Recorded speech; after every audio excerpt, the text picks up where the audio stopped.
ಸಮುದಾಯ ವಿರುದ್ಧ ಮಾನವರು ಮಾಧ್ಯಮ ಸಂಸ್ಥೆ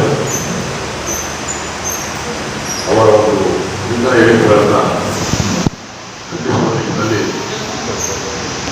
ಈ ದಿನ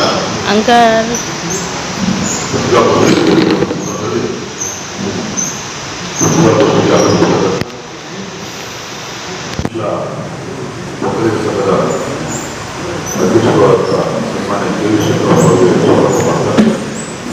ಹಾಗೆ ನೂರೈದು ವರ್ಷಗಳ ಇಷ್ಟಪಡೋದು ನನ್ನ ವಿಧಾನ ಪರಿಷತ್ ಸದಸ್ಯರಾದ ಗೋವಿಂದರಾಜವರು ಮಾಧ್ಯಮದ ಮಿತ್ರರಿಗೆ ಈ ದಿವಸ ಪತ್ರಿಕಾಗೋಷ್ಠಿಯನ್ನು ನಡೆಸಿರ್ತಕ್ಕಂಥ ಉದ್ದೇಶಕ್ಕೆ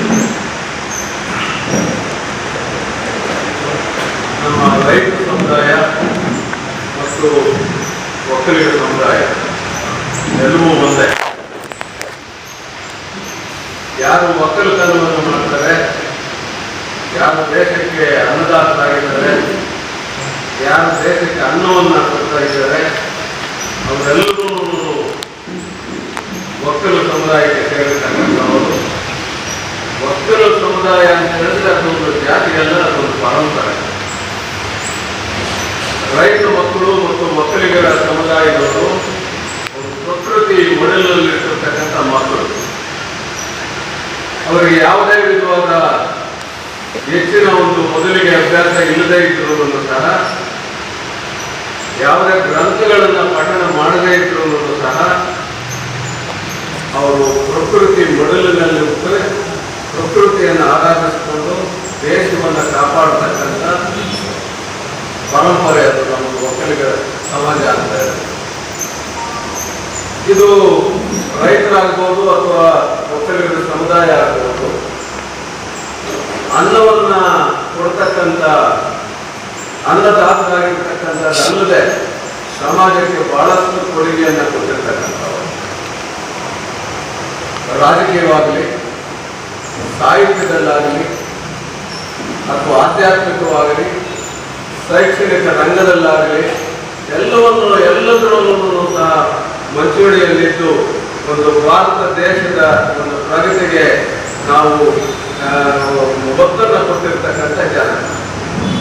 ಇವತ್ತು ರಾಜಕೀಯ ರಂಗದಲ್ಲಿ ತೆಗೆದುಕೊಂಡ್ರೆ ಮಾನ್ಯ ಮಾಜಿ ಪ್ರಧಾನಮಂತ್ರಿಗಳಾದ ದೇವೇಗೌಡರಾಗ್ಬೋದು, ಗಾಂಧಿವಾದಿಗಳು ಮತ್ತು ಮುಖ್ಯಮಂತ್ರಿಗಳಾಗಿರ್ತಕ್ಕಂಥ ಕಡದಾಳ ಮಂಜಪ್ಪನವರಾಗಿರ್ಬೋದು, ಎಸ್ ಎಂ ಕೃಷ್ಣ ಅವರಾಗಿರ್ಬೋದು, ಡಿ ಕೆ ಶಿವಕುಮಾರ್ ಆಗಿರ್ಬೋದು, ಅಥವಾ ಕುಮಾರಸ್ವಾಮಿ ಆಗಿರ್ಬೋದು, ಅಶೋಕ್ ಆಗಿರ್ಬೋದು, ಸದಾನಂದ ಗೌಡರಾಗಿರ್ಬೋದು,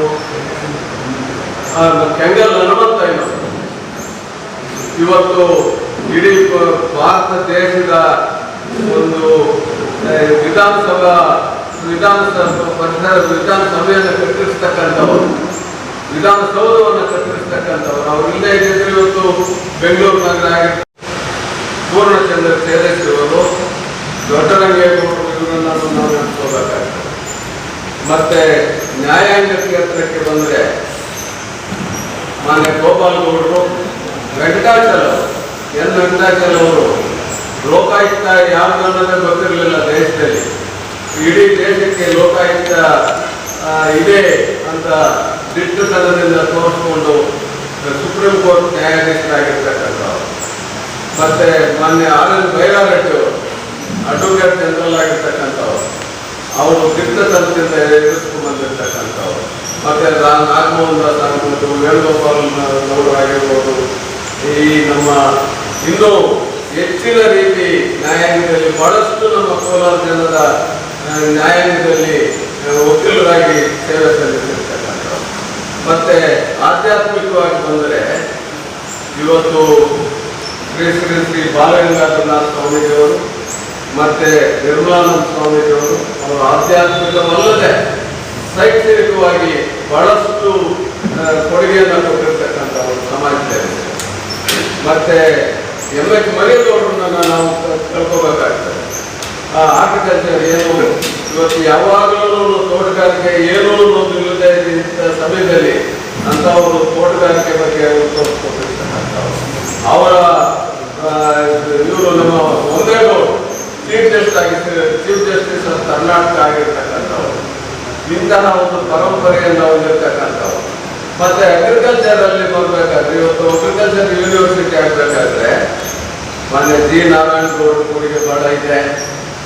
ಮತ್ತೆ ಇವತ್ತು ಇಂಥ ಬರಗಾಲದಲ್ಲೂ ಸಹ ಕೋಲಾರ ಜಿಲ್ಲೆ ಸಮೃದ್ಧವಾಗಿ ಇವತ್ತು ಜೀವನ ನಡೆಸ್ತಾ ಇದ್ದೀವಿ ಅಂದ್ರೆ ಹೈನುಗಾರಿಕೆಯಲ್ಲಿ ಮೊನ್ನೆ ಎಂ ಕೃಷ್ಣಪ್ಪನವರನ್ನ ನಾವು ಇವತ್ತು ನೆನೆಸ್ಕೋಬೇಕಾಗ್ತದೆ. ಅವರ ಒಂದು ಕೊಡುಗೆಯಿಂದ ಇವತ್ತು ಹೈನುಗಾರಿಕೆ ಬಹಳಷ್ಟು ದೇಶದಲ್ಲಿ ಅಭಿವೃದ್ಧಿ, ಕರ್ನಾಟಕದಲ್ಲೆಲ್ಲ ದೇಶದಲ್ಲಿ ಅಭಿವೃದ್ಧಿ ಹೊಂದಿರ್ತಕ್ಕಂಥವ್ರು. ಮತ್ತೆ ಜಿಲ್ಲೆಗೆ ಬಂದಾಗ ಮಾನ್ಯ ವೆಂಕಟಗಿರಿಯಪ್ಪನವ್ರನ್ನ ನಾವು ತಿಳ್ಕೋಬೇಕಾಗ್ತದೆ. ಭೂ ಸುಧಾರಣೆ ಬಗ್ಗೆ ಮತ್ತೆ ಬೈರೇಗೌಡರನ್ನ ನಾವು ನೆನೆಸ್ಕೋಬೇಕಾಗ್ತದೆ. ಇಂಥ ಒಂದು ಪರಂಪರೆಯನ್ನ ನಾವು ನಮ್ಮ ಸಮಾಜಕ್ಕೆ ಕೊಟ್ಟಿರ್ತಕ್ಕಂಥ ಒಕ್ಕಲುತನ. ನಾನು ಬರೀ ಒಕ್ಕಲಿಗೆ ಜಾತಿ ಅಂತ ನಾನು ಹೇಳ್ತಕ್ಕಂಥದ್ದಲ್ಲ, ಇದೊಂದು ಪರಂಪರೆ ಆಗಿರತಕ್ಕಂಥದ್ದು. ಯಾರು ರೈತನ ಕುಟುಂಬದಲ್ಲಿ ಹುಟ್ಟಿ ರೈತ ತನ್ನ ಅನ್ನದಾತನಾಗಿ ನಮ್ಮ ದೇಶಕ್ಕೆ ಅನ್ನ ಕೊಟ್ಟು ಅದನ್ನು ತಪ್ಪಿಸ್ತಕ್ಕಂಥ, ಯಾಕಂತ ಹೇಳಿದ್ರೆ ನಾವೆಲ್ಲವನ್ನು ಇವತ್ತು ಎಷ್ಟೇ ಕಷ್ಟದಲ್ಲಿ ಒಬ್ಬ ರೈತ ಇದ್ದರು, ಎಷ್ಟೇ ಕಷ್ಟದಲ್ಲಿ ಇವತ್ತು ಒಬ್ಬ ಒಕ್ಕಲಿಗ ಸಮಾಜದವರಿದ್ದರು, ಯಾವತ್ತೂ ದುಷ್ಕೃತ್ಯಗಳಿಗೆ ಈ ವೇಳೆಗೆ ಇರುವುದಿಲ್ಲ. ಇದು ನಿರ್ದರ್ಶನ. ನಮ್ಮ ಒಂದು ಜೀರೋ ಟಾಲರೆನ್ಸ್ ಅಂತ ಏನ್ ಹೇಳ್ತೀವಿ, ಇದೊಂದು ನಿರ್ದರ್ಶನ. ಆಗೋದ್ರಿಂದ ನಾವು ಆ ರೀತಿ ಗೊಂದಲ ಸೃಷ್ಟಿ ಮಾಡೋದು ಬೇಕಾಗಿಲ್ಲ, ಸಮಾಜದ ಒಂದು ನೆಮ್ಮದಿಯನ್ನು ಕೆಡವಲಿಕ್ಕೆ ಬೇಕಾಗಿಲ್ಲ ಅಂತೇಳಿ ನಾವು ಪತ್ರಿಕಾಗೋಷ್ಠಿಯನ್ನು ಮುಂದೆ ನಡೆಸಲಿಲ್ಲ.